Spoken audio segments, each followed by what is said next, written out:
su asistencia. Es un gran placer para el CENIDET, creo, debo decir que para el Estado, para nuestro país, tener la visita del doctor Mohamed Rashid, quien impartirá 2 conferencias magistrales el día de hoy. Agradecemos las facilidades que la Secretaría de Innovación, Ciencia y Tecnología nos dio al prestarnos este auditorio. Y me voy a permitir presentar al doctor Rashid ya en inglés, ¿sí? Su currículum es muy amplio, muchos de ustedes lo habrán visto ya sea por Facebook, lo conocen, o por correo electrónico cuando enviamos la información, pero creo que es importante resaltar la importancia de contar con la presencia de él el día de hoy. Good morning again. Thank you very much for coming. I would like to thank the Ministry of Innovation, Science and Technology for giving us the facilities to have this very important event in which Professor Mohamed Rashid is visiting us, and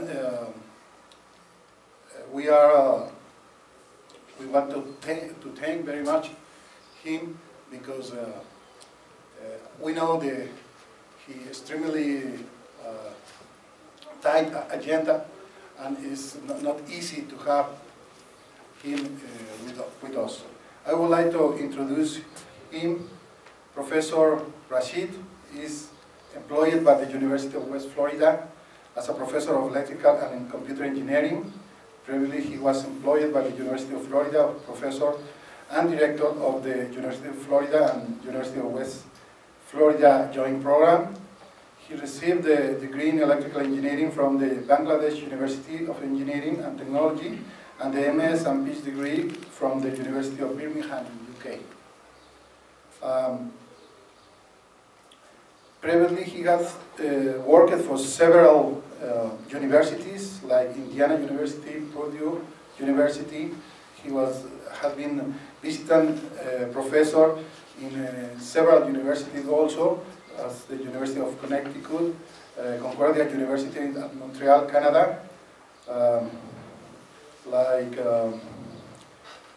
also visiting professor of the electrical engineering at King Fahd University of Petroleum and Minerals at Saudi Arabia.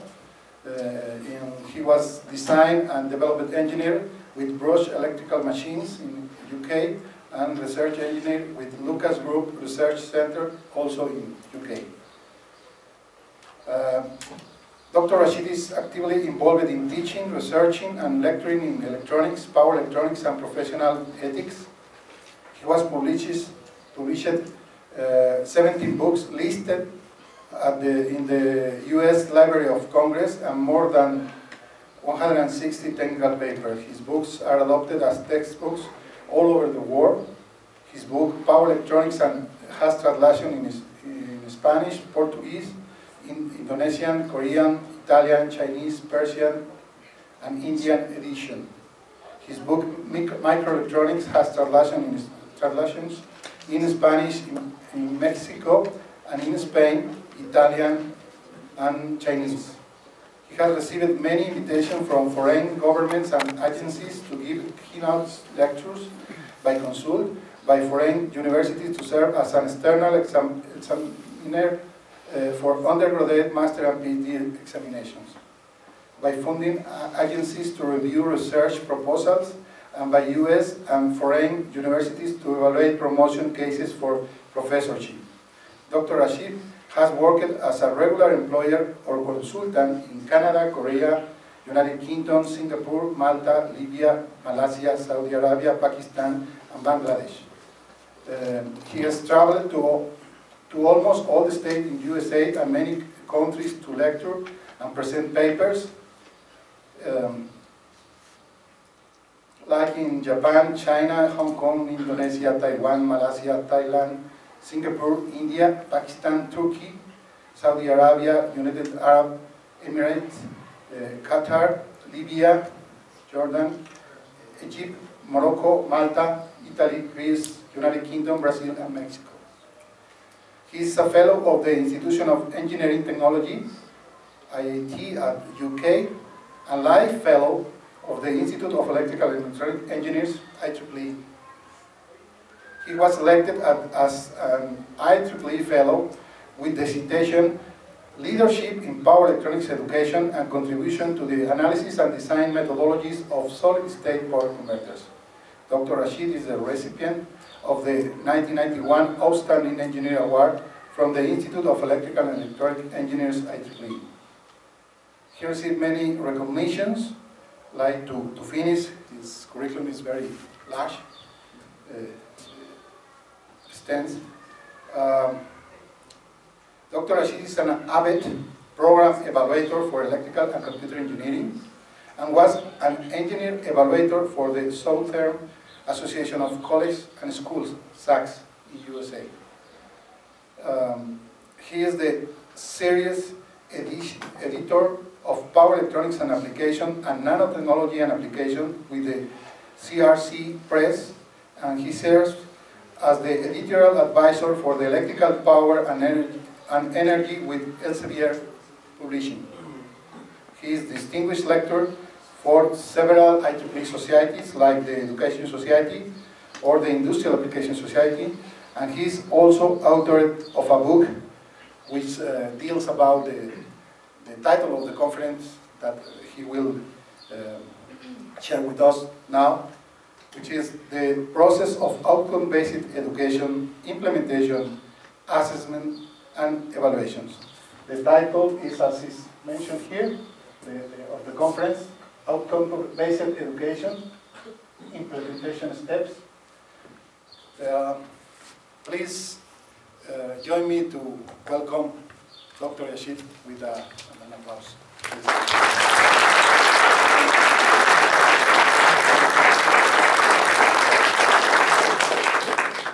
¿El micrófono inalámbrico?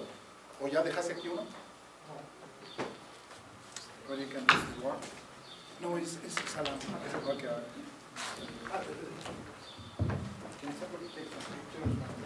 Okay.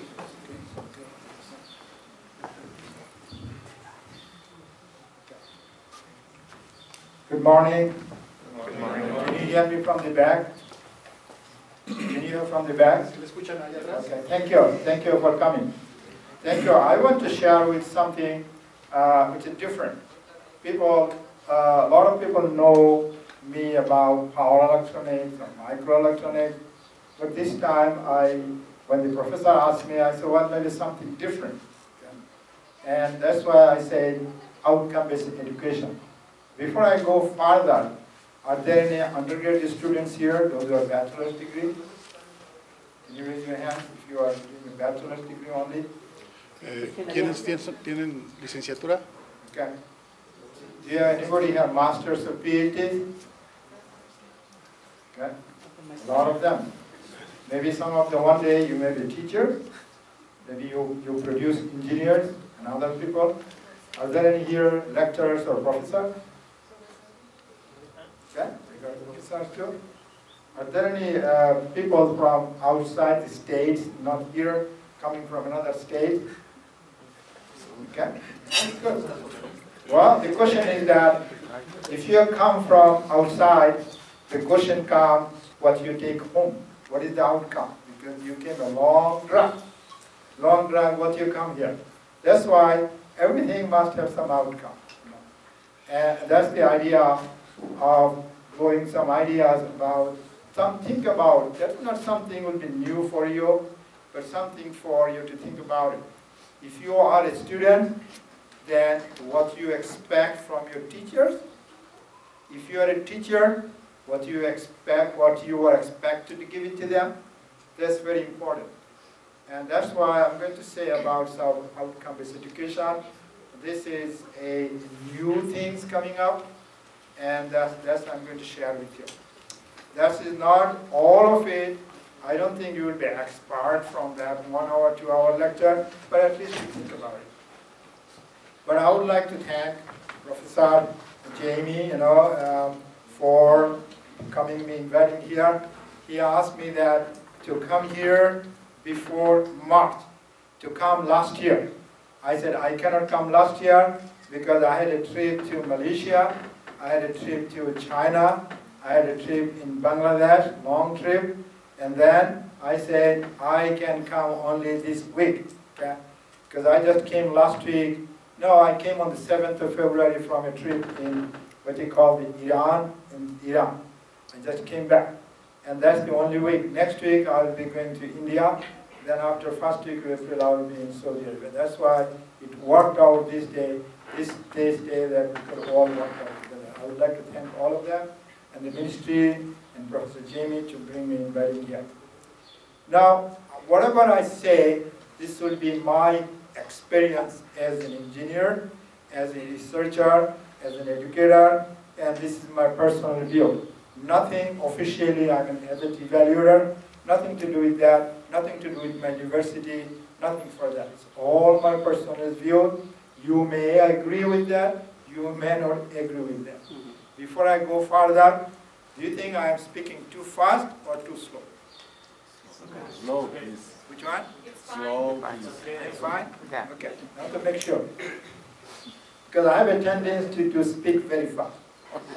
And whatever I say, this is my own personal view, so that is clear cut, so that you cannot quote me that he says that. Okay? But one other thing I want to mention to you, just a slide. I was originally come from a degree in Pakistan or Bangladesh many, many years before.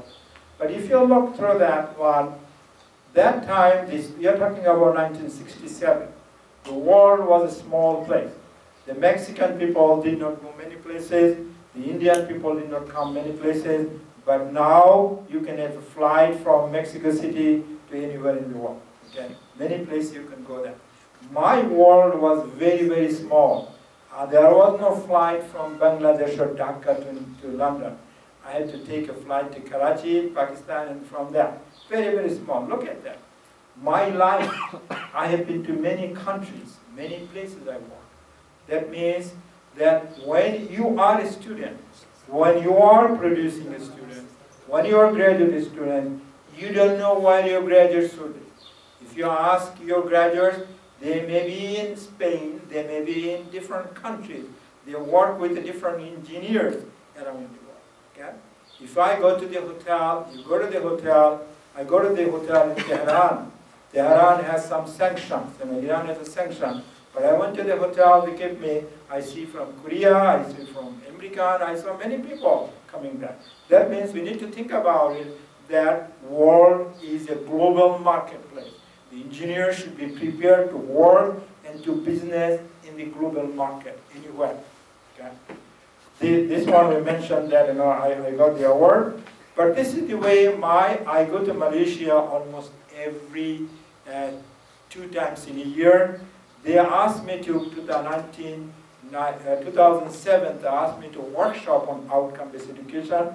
In this workshop, they had a faculties mean there were music teachers, there were medicine, the dental, the business, the engineering, name it.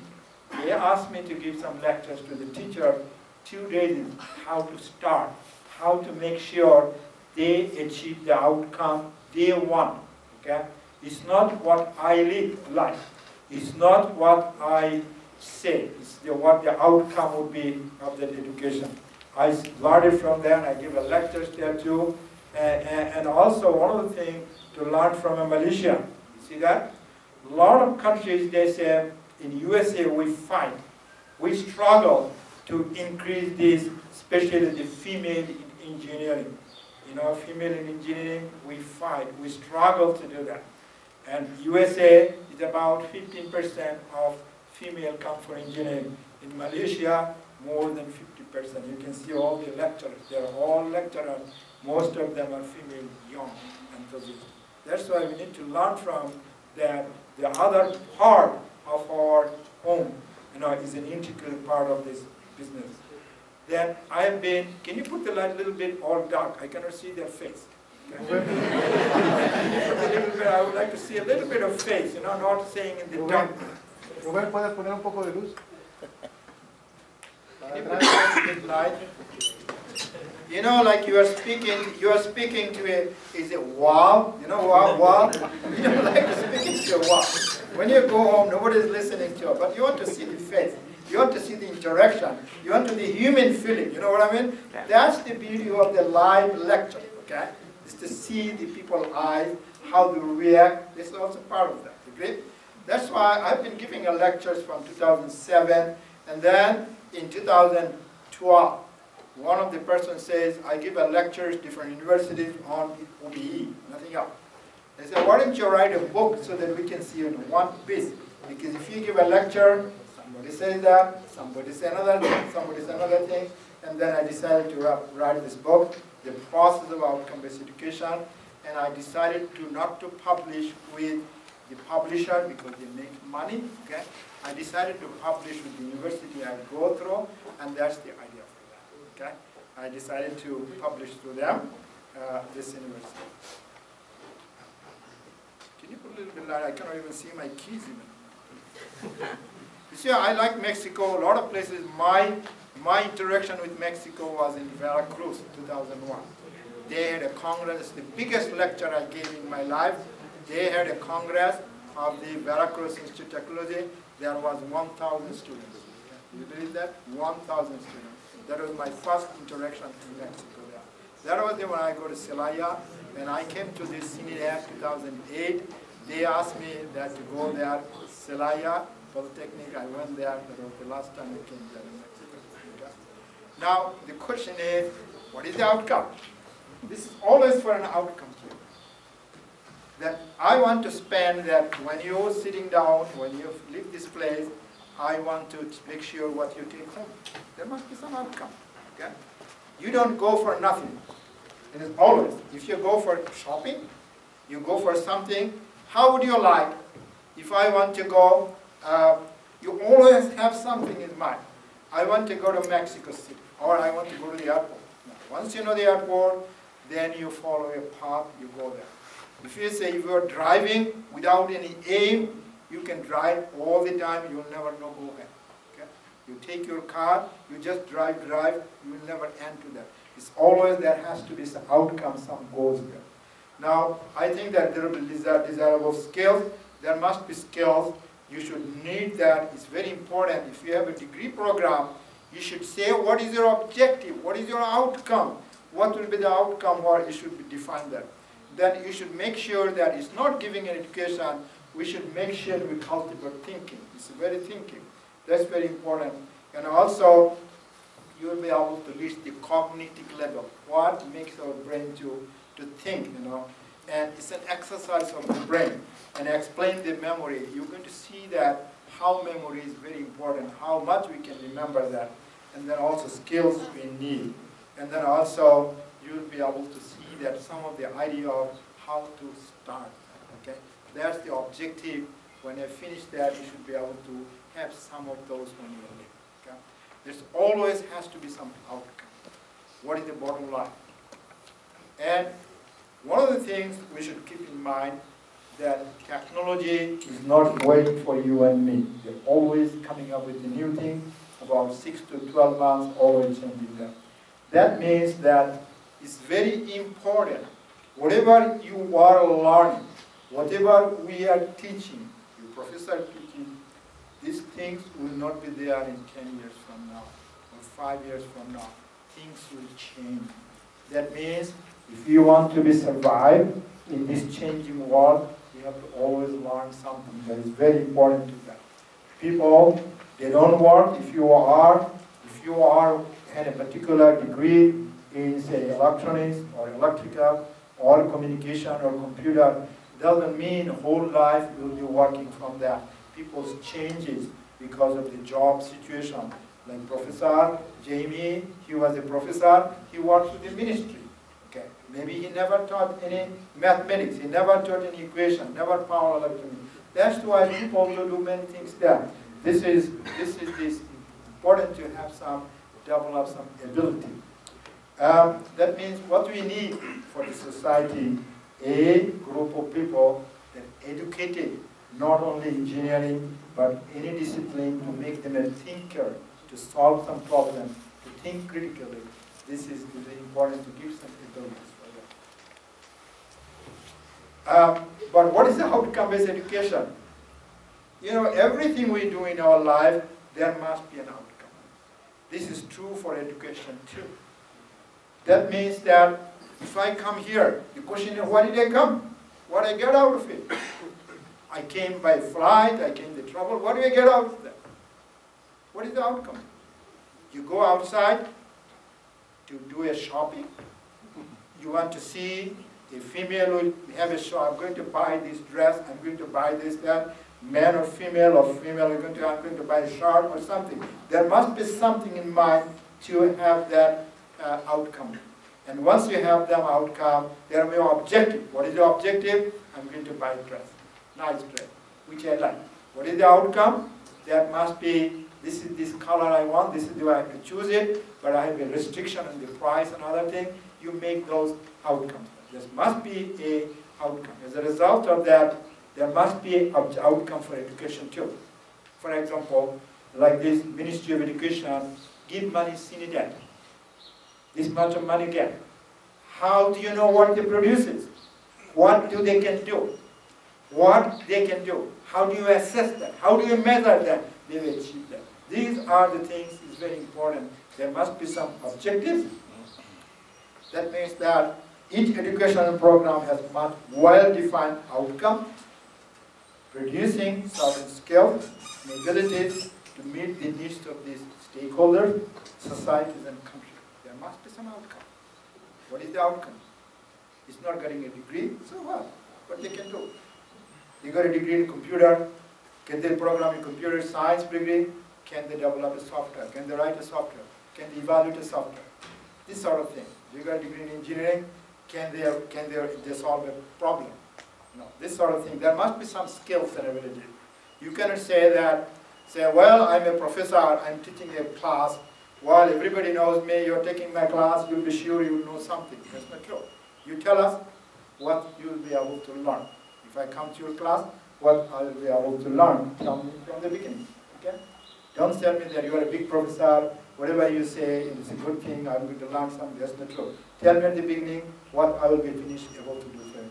That's why the educational program, such an educational program is known as outcome-based education. That means the program will have a defined outcome, producing graduates with some abilities and skills to meet the needs of their country or state. This is the outcome-based education. What is very important to know, to what we need for, it's very important to know to have a good understanding of engineering. Is anybody here not engineering here?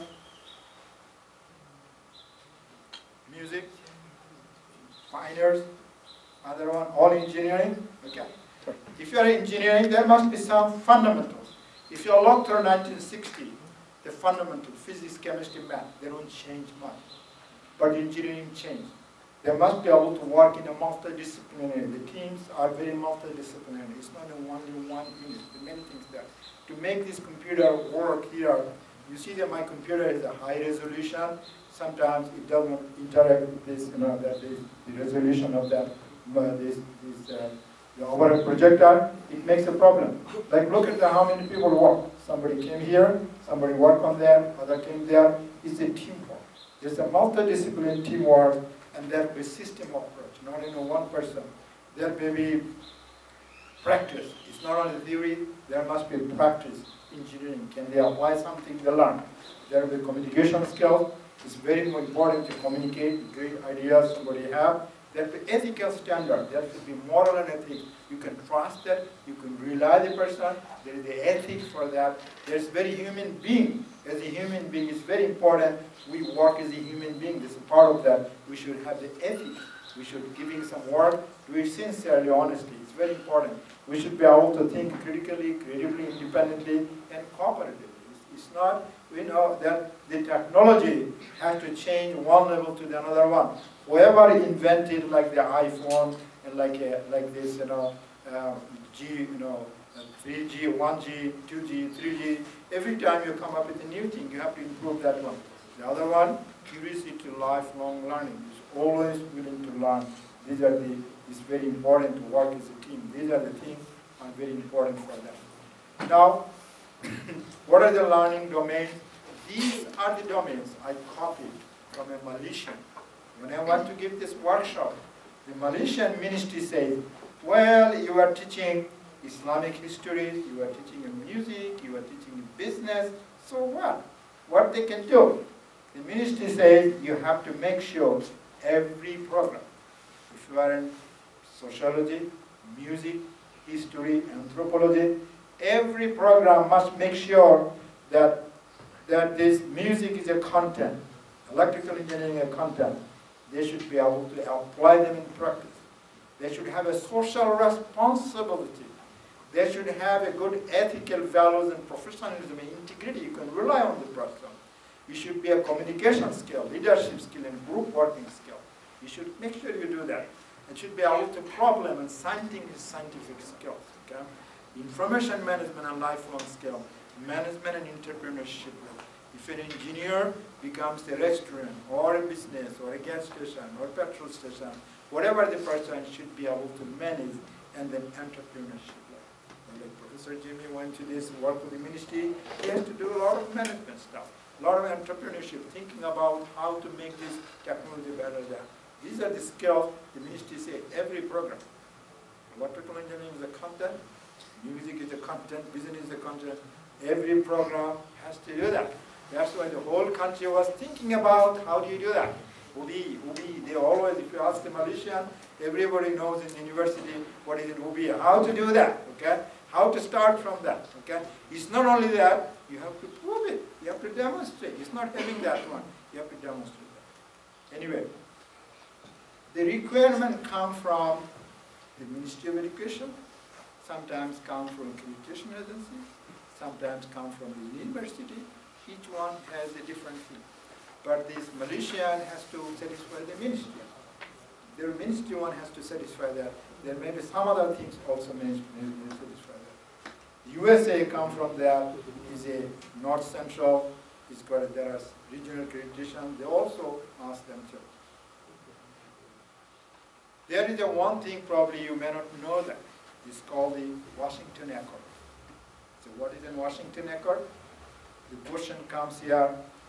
If I come to, if I go to engineer, go to USA, hires an engineer from MIT in USA.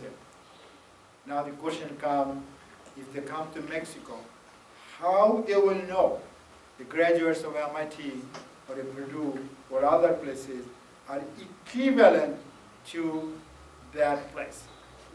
Is the Montreal, MIT or Montreal Institute of Technology or the CNIDA, are they equivalent to that? That's why there was an organization, it's called the Washington Accord. The Washington Accord, they came up with the idea that we need to work together so that having a standard, international standard, so that everybody follows that standard, then we know they meet the equivalent. Okay? If you meet the standard, then equivalent. Let's came up with the Washington Accord. It came up with the Washington Accord. What is the actual the Washington Accord? I don't think we needed that one. It's a website. That was the wrong place. By the way, because I had that PowerPoint, had a lot of links, and in case of worst case, I got a PPR. You know, you have to have a strategy. If it doesn't work, what you do? I got this the printout of the PowerPoint and inside of that. Washington Accord was signed in 1989. That was so that the equivalency. If you're a Mexican university, Citadel is a member of the Washington Accord, that will be equivalent to a degree in USA, in Australia, New Zealand, UK, Malaysia, and Singapore. That's why Washington Accord. The Sydney Accord was done in 2001. This is for 3 years, diploma, and then Dublin Accord for 2 years, for diploma, also technician. These are the 3 accords on that. But we are talking about the Washington Accord. Because it was done to mobility fund, so that the engineer from Mexico can go to Australia or in New Zealand and other places. There is a mobility equivalency they recognize that. Okay?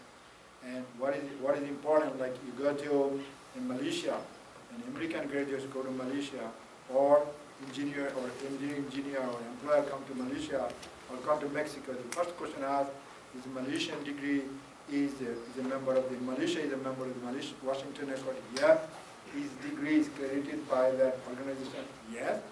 Then come to Mexico, is the Montreal Institute of Technology, is Malaysia, Mexico is a member of the Washington Accord, yes. Then is it credited by the organization, yes. Then say these are equivalent, we don't have to worry about it. That's the idea was one power mobility forum. Who are the members now? Australia, Canada, New Zealand, Hong Kong, and all of them. The last one joined 2014 was the Sri Lanka and India. They are the last members. The other one is that there is some of them are provisional members, like Pakistan, the Peru, China, and Bangladesh, the Philippines. They are trying to join them. That means they have to develop a process within this country to have some way of having some outcome, what they expect, and then a process of developing it and assessing with them. Okay. Okay. What is important? The first thing is to ask for institutional mission. First, what is the thing we're looking for? Institutional mission. Like if you look for CNIDAT, what is the mission of this CNIDAT? Because there are a lot of universities in Mexico. Each province has a state university, private university. Each must have a mission. Okay. What is the mission you want to go for? The mission is to like NASA, the US and NASA mission, it goes to the Mars. Okay. That's the mission. What is the mission? The first thing is to have an institution must have a mission. Okay. Must have a mission. I know, what is this university in Puebla? The American University of America? What do you call that? Universidad de las Américas. Okay. If you go to their website, I know they are credited by American, it's called this American University, it's called the Accreditation Board. I think it's this, I don't know which one is it. There are American, there are 4 of them, they are credited. If you go there, it's a requirement, if you go to the website, you're going, I think you should see the mission of the university. One of the things, they must have a mission. Okay? What are you accomplished for? If you have a business, you must have a business mission. That my mission is to be a profitable business serving the business class, right? There must be a mission. The institution first thing should have a mission. That means you must make sure that you must know the mission of the institution, and if you have a school, you should have a college. Okay, that's very important. For example, the mission of a university could be that the beacon of Islamic knowledge and values on non-tradition, occupational professionalism, and then also the college mission of faculty is to prepare distinguished engineers and so on. So the first thing on the outcome-based education, there must be a mission, what you're trying to accomplish. This is your look for. Review that mission of this institute. Okay. If you don't have one, that means you are just moving around without any mission. You're doing many things without defining what you're looking for. Okay. What is your target? Okay. Like mission is to like, I want to shoot that, this, I want to mission is to, I want to shoot that light. Okay. That's the mission. That everybody should have a mission. Okay. This is the first thing to look in the program. Second, this is another one of this University of West Florida mission. This is the mission statement. If I'm a teacher, I will be, if I'm a teacher, I'm an administrator, I would like to fulfill the mission. That is my thing I should understand. The first step. The other thing is to have an objective. What is your objective for that? Okay. The next step will be an objective. What is your objective? That I come here, what the objective was, the mission. My mission was to see what is going on in CNITEC. And also to get to know the mission. And what is the objective I have? The objective I have to share my expertise on this OBE to these people of Mexico so that they benefit. Okay? That's the objective. Now, this is the objective you have. You must have some objective of that. What are your business? Why you are in the business there? The broad statement that graduates are expected to attend within few years. What does it mean? If you are graduating from senior, right? I'm giving an example, right? If you're going to example of senior, anybody graduating this May or June, finishing degree this May or June. What about next year? 2016. Anybody graduating 2016? Finishing degree 2016? Anybody here finishing 2016? You don't want to leave the college, university? What about 17? You would be leaving 17? Okay. You got somebody 17. The question comes, in a 17, he will be leaving the college. That means he must be able to do certain things. You say he's smart, he should be solve a differential equation. If you give a circuit, you will be able to solve that. If you ask him to design an amplifier, you will be able to do that. If you write a simple math course, you will be able to do that, right? Things what they will be able to do, right? This things is the outcome. What is the objective? When I would be seeing this person in 2017, 2017 plus 4, 2020. I saw the person 2020. What will be the expect him to attain? What do I expect him to tell me? What will be the objective long term? What will be the attainment? Where he or she will be there after 3 or 4 years or 5 years? We expect to say that they will be in a leadership position, they will be an entrepreneur, they will be university lecturer, they will be finishing a master's degree or PhD, something like that. That's why the objective is to have the graduates are expected to attain within few years of graduation. After graduation, what they will be. Not having a job. They attain something, some attainment. Attainment, some level they have achieved. They have been promoted to the second level position. They are a manager. They have a business functioning. They are the attainment of the graduates is very important. Okay, this is very important. What you expect your graduates to see a couple of years from them, and because they will be based on the needs of the constituent. This is not what you expect. Do they need those people in the industry? Do they need in that company? You have to base on the needs of the people, not what you like. Okay? Like, for example, that I would have to have a business who will be flourishing and flourishing or making monies. There will be all the customers like anyway. But this should be known to the outsider. They should let them know that my graduates will be known for those work, and you should publish them with this institution and mission, so that I know after I come to your place, Sinidad, what I'm going to be accomplished after 5 years, what I expect to be in 5 years from that. Okay, that should be defined. One of the examples I give you that our graduates will be known for the following thing. They will develop engineering solutions. They will be engaged in technical solutions, in communication skill. They will continue professional growth. That's what they're going to do. That's, I say, my graduates will be doing that one. It's not just producing a graduate. If you see our graduates, they will be doing those things. Each one will be different.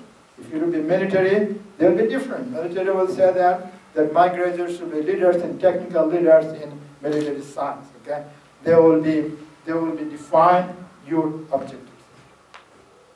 Number one, there are some of the words appropriate. They will be accomplished. They will be accomplished. They will be achieved. They will be, you will be known for that. They will attain that. You have to say some of the words which will be attainment. It's not, what is the attainment means? You get that position, by doing some work. Okay? It's not automatically come. You have to show your brain, you have to say your hard work, then you attain a certain level. Okay? Like if you are finishing a master's degree or a PhD, those who are undergraduate, they will say, yeah, my graduates, they will be able to complete a master's degree in regularly or PhD there. This is their attainment. Yeah, my graduates finished a PhD from CNITAD or MIT in Montreal, and that's the achievement. This is the way you can see it, right? This is the objective. But so what? The question is, does your objective fulfill the mission? The mission is to institutional mission.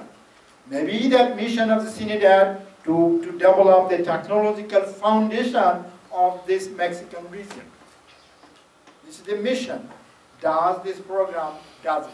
You have to show, you have to link that your PU1, objective 1, objective 2, objective 3, they fulfill the mission of the institution. That this program, electronic program, is supposed to fulfill that mission. It's very important to show how the linking is done there. And also if there is a college or a department, if they have a mission, you should say that there are PEOs in the program educational objective. What is the objective? There has to be some linking to show that, yeah, I fulfilled the mission. This is not what I want.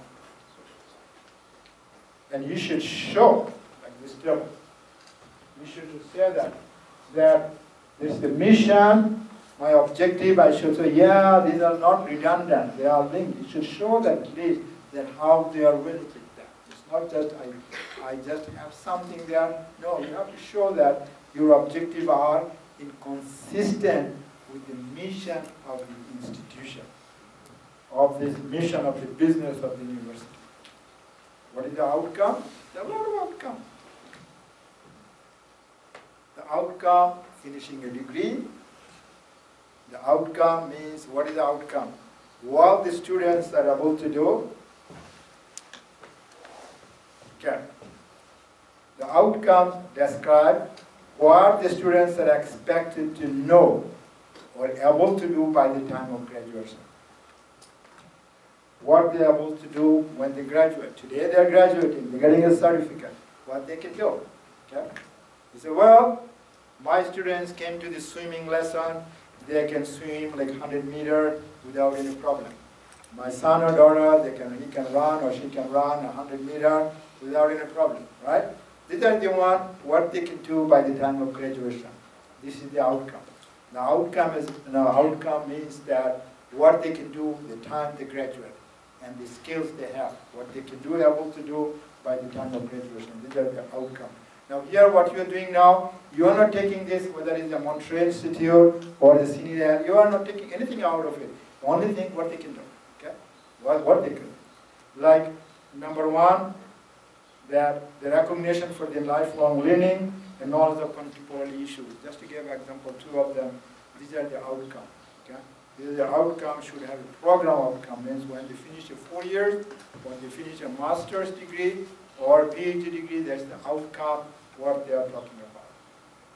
Like we go to accreditation for engineering, it's the program level. It's called the ABET, Accreditation Board for Engineering and Technology. They have no outcome.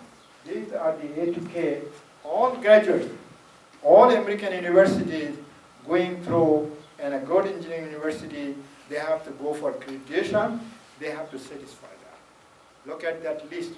The list was, this is for engineering program. They have to be applied math and science, design, conduct experiment, design a system of component, meet some specification. It's not only designing thing, you should consider the constraint. What is that one? Environment, economic, social, political, health, issues, safety, benefit, sustainability. You should consider, don't expect in your design. Because engineer design is very important, whoever designed that thing, right? It's very important to make this known there.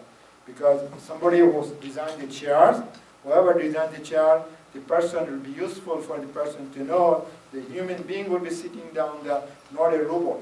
That person make sure that the back doesn't hurt that. It's not uncomfortable. You know what I mean? That if you go to a furniture shop, you see different shapes and sizes. The question is which one is good, which one is bad. And if you really sit down and feel like which one is good or bad. That's why the engineer should see that how convenient or inconvenient about that person, because it has to be looked into that different aspect. Right? The other one is coming for function as a team. It's very important. And no engineers work together. Identify formal engineering problem, professional responsibility, ethical responsibility, communication, engineering, impact of engineering solution, recognition, lifelong contemporary issues, technical. You see, a lot of them non-technical. We have been for many, many years, we have been saying math, solve problem, design things that.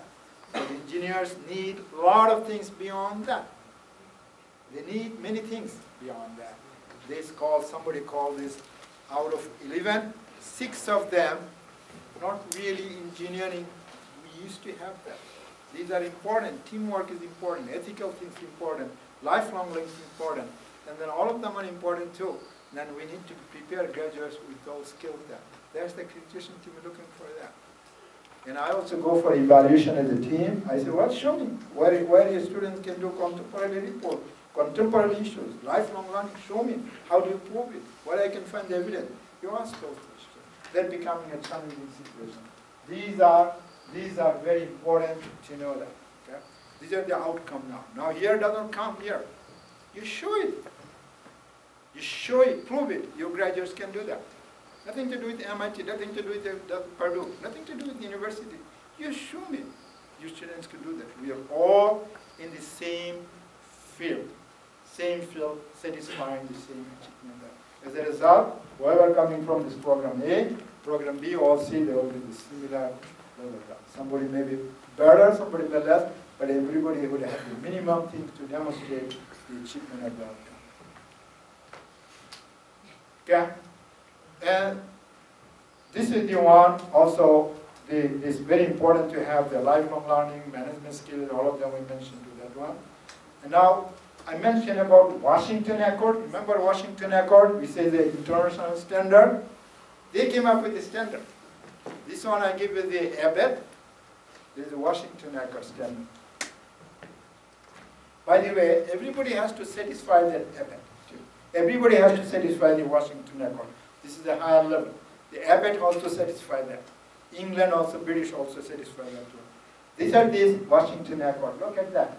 Engineering knowledge, problem analysis, there should be design, investigation, modern tools, engineering society, that part of the society. Look at that. They have to have the environmental sustainability. They should be aware of the environmental sustainability.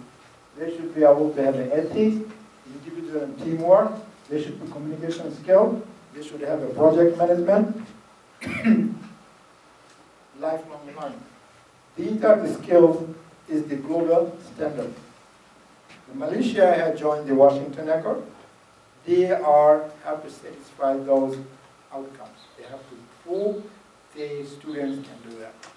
That's why they're trying to have a workshop, the teachers go outside, they think about it, how to do that, and all the things come.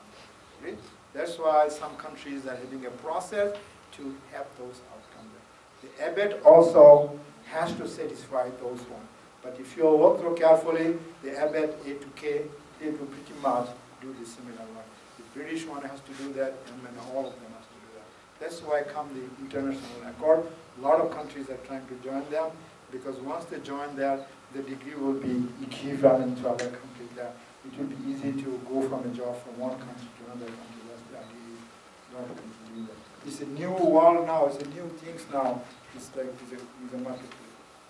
Now again, suppose I decided to go for an ABET, or we want to go to the Washington Accord. I have to make sure my program in Sinidad or other places has to satisfy the Washington Accord or the ABET. Then we need to show. We need to show that outcome 1 is related to the objective, because objective high the mission, the objective is the outcome. Higher the mission, the objective is the outcome. We have to show the objective outcome P1 meet the objective 1, and so on. So I have to show that. And if I'm in Malaysia, I have to show that my outcome also fulfill the ministry's requirement too. Because the ministry also say that. I have to show that my outcomes also satisfy the ministry too. And I have to show somehow. Okay? And then, this is the way I show that my Washington Accord 1, 2, 3, 4 will satisfy this, the objective, and the objective will satisfy the mission I showed before. You know, outcome will meet this objective, objective will satisfy that. The mission also, I show how they do that, and I should have a table now. Now I've decided I would have that outcome, 13 outcome I have, okay?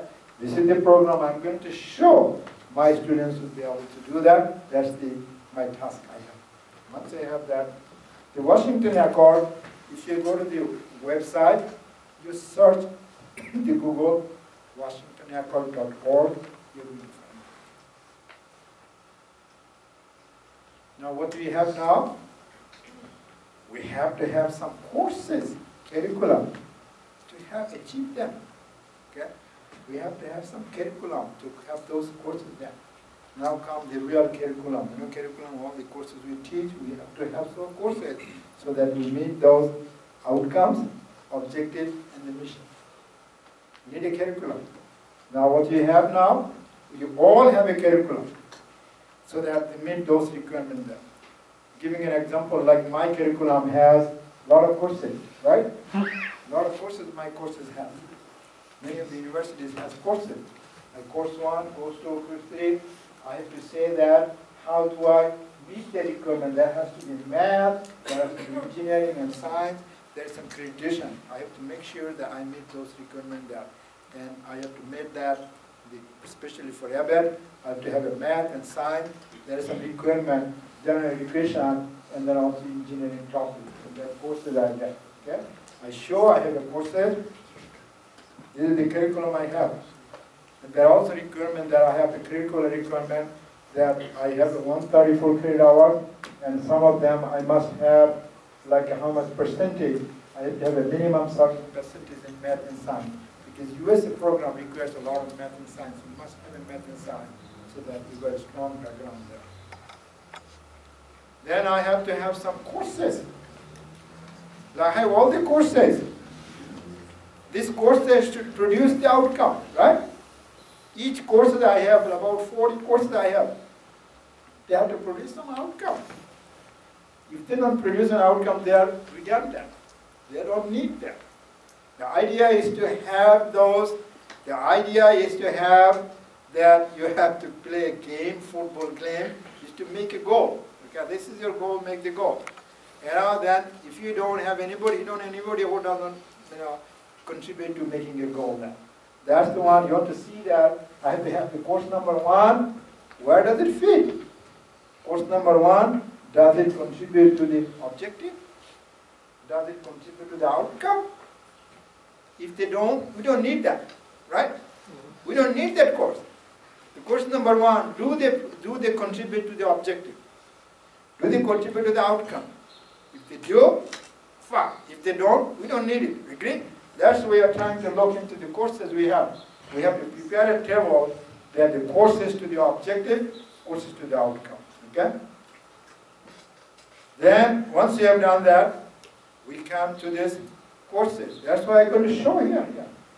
My courses, see here, I get a list of the courses I have. I say, which of the outcome it produces that? Like 1 to 13 outcome.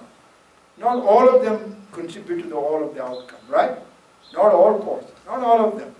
Then I have to share which one contribute to what outcome. Some of them may be teamwork, some of them may be lab, some of them, general education. That's why I put a list there, which one is that. Then I know that my courses, all of them are useful courses. They contribute to something, right? They contribute to something.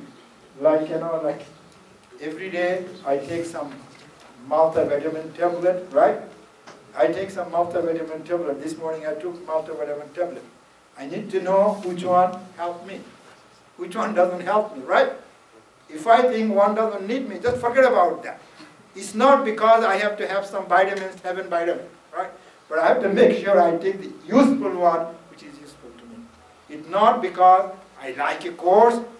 This is a beautiful course. It's a new things there.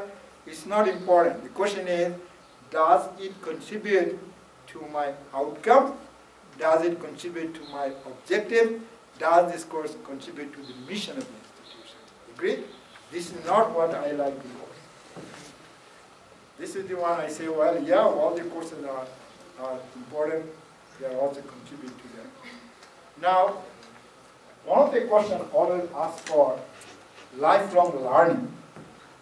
How do you measure that? You know, called a lifelong learning. How do you measure that? You must have some indicators. You know, indicators. What are the indicators of my good health? Can you name one? All of our human beings, right? How do you know a person is healthy? What are the indicators? The weight. Weight, one indicator. Okay. Blood pressure. Blood pressure is the indicator. The level of the blood pressure, what is that? Temperature. Which one? Temperature. What is that? Temperature. Temperature, yeah, temperature. What else? Heart rate, right? Heart rate. These are the indicators for that. That's why you need to find, for if you say lifelong learning, you need to have some indicators. Agree? This way you can show that. If this is a lifelong learning, what are the indicators for that? You have to, for each outcome I mentioned, 13, each outcome, this is not a simple just give a template, but this is the way to think about it. It takes time, you know, it's a new thing. Think about it. What are the indicators? Because if you don't know the indicator, then you cannot measure it, right? Then first thing you need to know that you need to do the heart rate, okay, indicator. Then you have to find out how to measure the heart rate, right? How to measure the temperature. First you need to know indicator, then you find the instrument, okay? How do you measure that one? Then you found the instrument, the heart rate, or a blood pressure, or the glucose level, whatever you need the instrument, okay? Once you instrument, then you get the data, then the doctor will analyze the data and decide whether you meet the expectation or not. If my heart rate is, you know, is not the level, okay, it says you are falling up or back, and then you take an action. It's the same thing. You need some indicator. Then for all of the outcome I mentioned, you need an indicator. Sit down with the teachers and other teachers. You have to have an indicator. Like for this one. One is this, what do you call it? Professional responsibility. What is the professional? This is not all themselves. There could be different one too. I say, well, this indicator should be identify steps to facilitate solutions to ethical problem. Is there an ethical problem? You decide. It should be steps how to do that. You know, you should be able to identify steps. You should be able to apply code of ethics. If there is a code of ethics, professional society or Mexican society or some other, or a moral and ethics, you should be able to apply them. You should be able to apply different ethical framework. Some are moral, some are ethical, some are the professional. You should be able to apply different framework. Then I say, okay, there should be engaged in a discussion. If there is an issue of that, there is a discussion coming there. Is it right or wrong? There are a lot of issues come there. Ethical issues come there. Agree? There are ethical issues come there. Apply the fundamental code of ethics to this, the professional expectation. These are the one, I say, well, these are the one indicators. You know, these are the indicators. This is not something you take it, right? You think about it and then come up with your idea. Then I say, where it is done in a course, then I say, how do you assess it? Maybe a test, maybe a quiz, maybe a report or something, so where it is. Then I say, well, where do you collect the data? Where do you collect the data? Because there may be many courses you cover them. There may be many courses you cover them, right? Like I want to be physically fit by doing exercise, jogging, many things. The question is taking one of them. The doctor will give you, if you go to doctor's office, they will ask you, do some workout, they're going to record your heart rate, they put some things there and then check how you're doing. You just say, when are you going to demonstrate this particular course? Then when you're going to collect it? When? You need to know when. You've got a systematic way. Then what is your expectation? Would it be, what is the expectation? Then I expect that 80% of the students will meet that. Not all of them. You expect your expectation. This is the one you need to be systematically that, how do you do that? Okay? It's very important too. Now, there are other outcomes too. What is the outcome of a course? If I teach a course, outcome of a course. If I finish this course, what they're able to do? I teach a power electronics, I teach electronics or circuit. What they will be able to do after I finish this course? That could be outcome of a course. What about the outcome of a section? If I finish a chapter of a book, what they will be do after finishing a chapter of the book? What about at the end of finishing a section of a book? That means there could be different sections. I can say, well, after I finish the course, you'll be able to do this. After finishing the chapter 1, you'll be able to do that. After finishing the sections, you'll be able to do that. You know what I mean? There are different types of outcomes you can specify for a learning of that. That's why I come up with this different definition. Course learning outcome, what they will do at the finishing of the course. Learning outcome I described at the completion of a chapter of a book. I call this CO is the completion of a section of a chapter. I call it CLO, LOs, and COs. And that's why you have to have some outcomes everything you do. Okay? That's why I define those. Now there are a lot of outcomes. Program educational outcome, program student learning outcome, the course learning outcome. I got this chapter outcome. There are different outcomes. But every outcome is important because the low one, you're learning a section, learning a chapter, learning a course. They contribute to the one after the other one. It's like a building block, structure of a building. You go there, then you pick this outcome of the program, then of the objective, and this one. This is the way you go. I give you my course syllabus. This is the master syllabus of the professionality. It's the master syllabus means it doesn't matter whoever teaching the class. This because sometimes the teacher may change, the instructor may change. If you have a multiple section, maybe different people teach in different way, but whatever they teach, the outcome should be the same. We call the master syllabus. What is the master syllabus? We say the course, how many credit hours, what is the textbook, what is the catalog description, what is the prerequisite, what is the objectives. You say define the objective of this course. This will be awareness of that, appreciation of the ability. Now the outcome, after finishing the course. After finishing the course,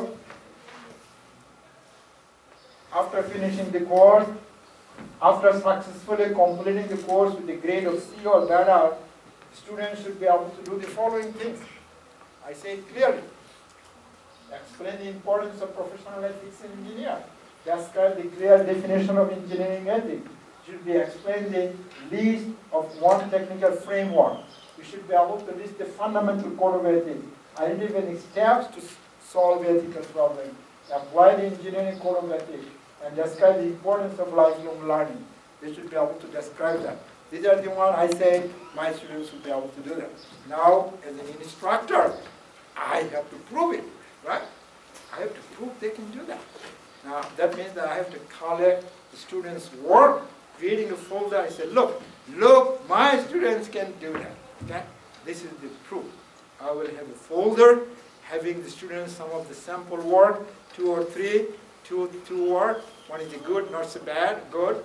And say, well, this is the folder my students can do that. If your son or daughter come here, or if another students come here, they would be able to do this thing. This is the proof. This is my job. Agree? That's why this is the outcome-based education to that have those outcomes. It's very important. You see, like, I say, okay, you have this code, but how does this code help that outcome of the program? Remember I mentioned the PU, program outcome? Because this is the U code, goes to the program outcome. How does it help? I said, well, my students will help the outcome.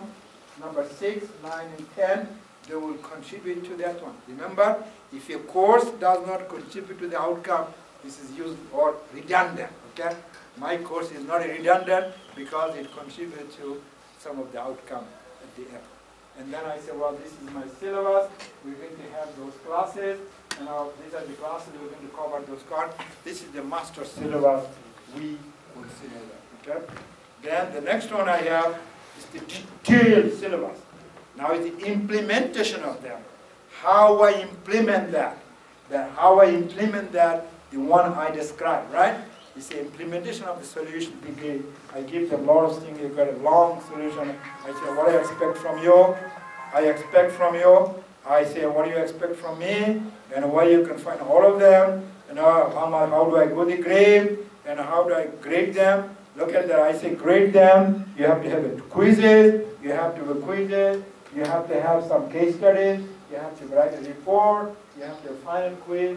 Take-home exam. And I get all of them on how I do this one. Because I have to have a plan. How do I make sure for that? This is what it is. I give a grade. Excuse me. Then I got this week by week syllabus. The assignment they have got a discussion and a lot of them details together. And then I say, well, they write those reports. There are a lot of questions. So this is the online class. Completely, I don't see them. That's why all the questions they have, all the questions they have, I put in there. I write a reference how to come to a digital solution. I give this them. I give this question, all of them. Okay.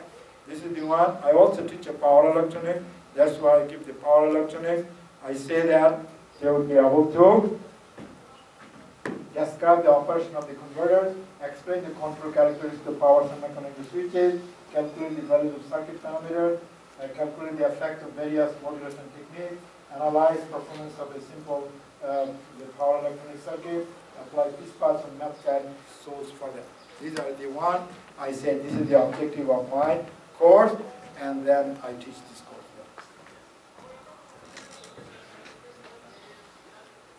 I give a detailed syllabus, as I like before, week by week. Week by week syllabus. See that? Week by week syllabus. Every week they have a discussion or something. Give a week by week syllabus. What is important, it's very important.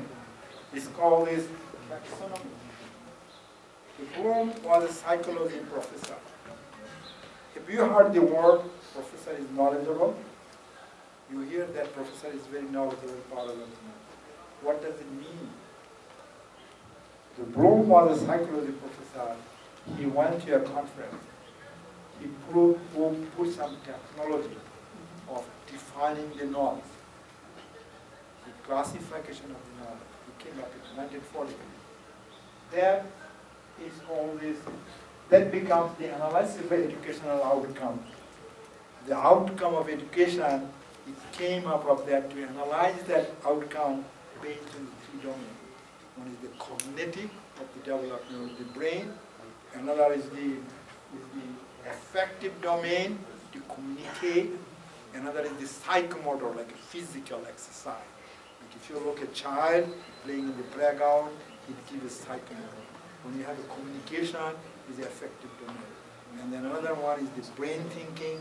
It's like a cognitive domain. He came up with three domains of that. That becomes very useful to assess that outcome. Like with the Bloom's taxonomy, with knowledge. Have you heard? All of you are. Have you all of you taking a course on circuit class? Basic circuit. All of you? Yeah. Anybody not electrical engineering or electronic engineering, or who don't know the Ohm's law? Everybody knows the Ohm's law, right? Okay. Now the question is, first question, Ohm's law is the knowledge. That's the bottom part of the knowledge. Now question is, do you really comprehend that Ohm's law? In your mind, what is a comprehension in your mind? What is a Ohm's law? Can you apply this Ohm's law to solve, to apply it some circuit? Can you analyze a circuit based on that Ohm's law? Can you synthesize something based on the Ohm's law? Synthesize meaning design. Okay? Can you evaluate something based on the Ohm's law? resistance value changes, other things are changing. Can you evaluate the circuit? If you can do all of them, you have the complete knowledge of the Ohm's law. Can you remember that? First is the knowledge, is the comprehension, and application. The fourth one, analysis, synthesis, and evaluation. These four you can do, then you have the complete knowledge of the Ohm's law. That develops the brain. Now, this Bloom has a student, his name was Anderson. He made some changes. He made a changes that he called that, this is called the synthesize or evaluate, and he called it create them. Create them. It doesn't make any difference. But for engineering, engineering is better for that because we design and we evaluate. Evaluate. This is called the Bloom's taxonomy for cognitive memory. Similarly, if you are, it's called the affective domain, like you are teaching in English, or professional ethics, or other course, they are coming into affective domain. Affective domain means that you can do responding. You know, I give a lecture to you. I want to see your eyes. I can feel your eyes, whether you're responding or not. You know what I mean? This is the way I want to see the light. I could see whether you're responding to what I say. I can see the smile, I can see the eyes. That is called the responding to something. It's an effective. It doesn't give the brain, but something else. Evaluate. Do you value what I say? Okay? Do you give an emphasis for that? Now, once you have that, all the ideas I told, can you organize it in your brain, in your mind? Those ideas, right? I give you a lot of, I give you some of the grammars. I give you something. I taught you something. Can you organize into one part of them? Can you organize them systematically? This is goes the resistor, this goes the capacitor. Can you organize them? This is give the other one. The other one is called the characterization of this value by internalizing characterizing the value. Can you differentiate between this is the capacitor, this is the inductor, this is the electrolytic. This is like a ceramic. Can you analyze them or evaluate different ways? Can you characterize that? You know what I mean? These are, if you can do those ones, these are also 5 of them. It's called the responding. Can you respond to what person says? You say, somebody says that, oh, well, I don't know. No responding that. Do you really value it? If you don't value it, you ignore it then. It has to be useful for you. Can you organize this information you have into organize something that, can you internalization within yourself that value? These are the 5 ones. The other one is a psychomotor perception. You got a laboratory work. It's a perception of that. Do you have a perception? And then also set, guided response, mechanism, complex response, adaptable. You know, these are especially if you're in kindergarten, that you do that. Like a lab, you do that. You know, you have what your perception of the theoretical idea you learn in your lab there. These are called 3 domains. Not all of them apply. For engineering, mostly it comes that cognitive domain. Okay? But if you got the other courses, like ethics or other non-engineering, they come into affective domain. I think I'm almost coming up. This all together, if you have the 6 of them, that's our brain. That's our brain makes us to think. Okay? This is really it's very important to not having a course. You have to make sure we spell up in the syllabus what we expect to do that. And we should make sure we deliver it, we assess it, we evaluate that. It's not having the number. Like I mentioned to you, doctors have the number. They have to evaluate whether I'm in good health or not and take some action, remedial action there. And then the mapping. I should map now. I should make sure that the lecture I'm giving there, how they, I mentioned to you that my knowledge is supposed to increase the brain activity. I have to say what I'm doing now, and what I do the application, analysis, practice, and all of them. I have to say where I am making those, the brain development of their activity. By the way, the ABET does not require, but Malaysian government requires that you have to say that in your circuit class, what Bloom's level you are developing.